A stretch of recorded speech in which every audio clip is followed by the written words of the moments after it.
भाई इस बंदे ने अपनी गर्लफ्रेंड के लिए एक नया नया गुड़िया खरीदा, उसके बाद जो इसके संग हुआ भाई वो तुम्हारे भी रोंगटे खड़े कर देगा। भाई इस बंदे का नाम है राहुल और राहुल अपनी गर्लफ्रेंड प्रिया को कुछ मस्त सा गिफ्ट देना चाहता था वैलेंटाइन डे के लिए, लेकिन उसको कुछ समझ नहीं आ रहा था वो क्या दे। तो इसलिए वो डॉल की दुकान पे जाता है और वो डॉल ढूंढने लगता है। लेकिन जैसे वो दुकान पे जाता है वो नोटिस करता है कि काफ़ी ज़्यादा एक पुरानी डॉल और काफ़ी ज़्यादा एक बड़ी सी डॉल एक दुकान के कोने पर रखी थी और उसको कोई खरीद नहीं रहा था। आखिरकार क्यों नहीं? तो राहुल की इस डॉल पर नज़र पड़ी और राहुल पूछ रहा था दुकानदार से कि इस डॉल को कोई क्यों नहीं खरीद रहा था। तो दुकानदार कहता है कि ये डॉल एक श्रापित डॉल है, जो भी इसको खरीदता है उसकी मौत हो जाती है। तो राहुल को ये सब चीज़ों में बिलीव नहीं होता और उस डॉल को खरीद लेता है। और भाई फाइनली राहुल उस डॉल को घर लेके आ जाता है, लेकिन उसको बिल्कुल भी अंदाजा नहीं था उसके संग क्या होने वाला था। और उसकी गर्लफ्रेंड भी काफ़ी ज़्यादा खुश हो जाती है कि उसको एक काफ़ी ज़्यादा मस्त सा डॉल मिल गया। लेकिन फिर उसके अगले दिन ही डॉल के संग काफ़ी ज़्यादा क्रीपी हरकतें शुरू हो जाती है कि जैसे ही उसकी गर्लफ्रेंड डॉल को कबर्ड पे रखती है और वो घर आके देखती है कि डॉल एकदम उसके बेड पे पड़ा हुआ है। कैसे क्यों किसी को नहीं पता चला, लेकिन जब उसकी गर्लफ्रेंड को लगा कि शायद मेरी कोई गलती होगी, लेकिन ऐसा कुछ भी नहीं था। उस डॉल पे अंदर कुछ स्पिरिट थी जो उसकी गर्लफ्रेंड के ऊपर कब्जा करना चाहती थी, लेकिन उसको कुछ समझ नहीं आ रहा था क्या करूं। और कुछ दिन बाद हालत इतने ज़्यादा बिगड़ने लगे कि भाई तो उसकी गर्लफ्रेंड अगली रात सो रही होती है और तभी उसकी जब आधी रात में नींद टूटती है वो देखती है कि वो डॉल लिटरली चल रही थी, सीरियसली इंसानों की तरह वो चल रही थी। और वो देखने के बाद मानो भाई उसकी फट के चाल हो गई, वो एकदम मतलब वो ब्लैंक आउट हो गई, उसको कुछ समझ नहीं आ रहा था कि भाई क्या करूं। अब वो चिल्लाने जा रही थी लेकिन उसका मुंह भी बंद हो गया, मतलब वो चिल्लाने की कोशिश करना चाह रही थी लेकिन वो चिल्ला नहीं पा रही थी। वो एक बेड पे एक जगह एकदम स्टक हो गई और वो डॉल मानो उसको एकदम अपने कब्जे में ले रही थी। तभी उसकी मम्मी आ जाती है, ठीक है, और वो अपनी मम्मी को ये सब चीज़ बताती है और उसकी मम्मी कहती है कि ऐसा कुछ नहीं है, ऐसे ये सब कुछ नहीं है, तू अपने दिमाग से निकाल दे, ये सब बस फेक कहानी है।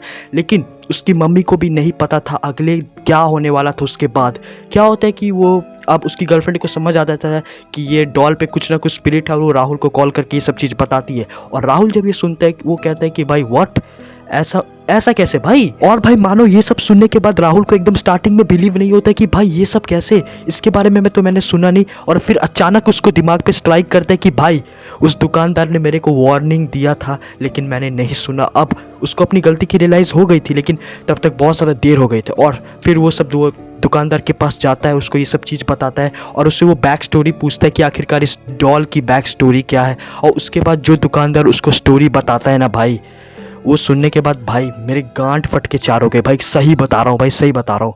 वो दुकानदार कहता है कि भाई इस डॉल के अंदर एक बच्ची की आत्मा है, जिस बच्ची की मौत एक बिल्डिंग से गिरने के बाद हुई थी। वो काफ़ी छोटी सी बच्ची थी, वो दिन भर इस डॉल के संग सोती थी, इस डॉल को अपना एक दोस्त मानती थी क्योंकि उस बच्ची का कोई दोस्त था नहीं। और उसकी मौत एक दिन वो छत पे खेल रही थी यही डॉल के संग और उसका पैर स्लिप किया और वो एकदम जस्ट गिर गई। और तब से उसकी मौत के बाद इसकी आत्मा यही डॉल पे है। और मानो ये सब सुनने के बाद राहुल ब्लैंक आउट हो गया, मतलब मानो कि भैंचोद ये क्या है भाई, इसके बारे में मैंने सुना नहीं। और राहुल सोचता है कि भाई अब इसका इलाज क्या है भाई, इस डॉल को भगाऊं कैसे?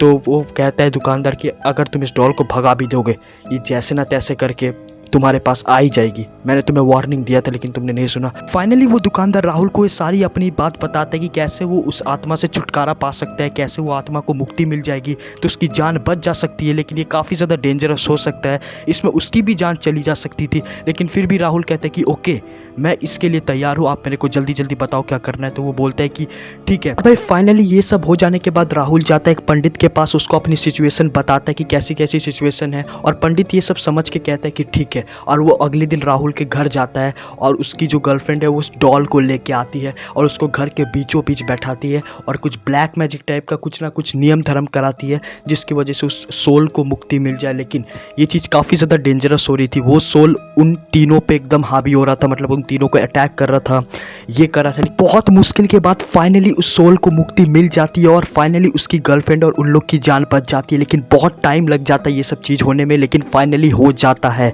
और फाइनली राहुल को एक सीख मिल जाती है कि बहनचो भाई ये सब चीज़ों से दूर रहो भाई, अगर तुम इससे दूर नहीं रहोगे तो भाई तुम्हारा खेल खत्म है।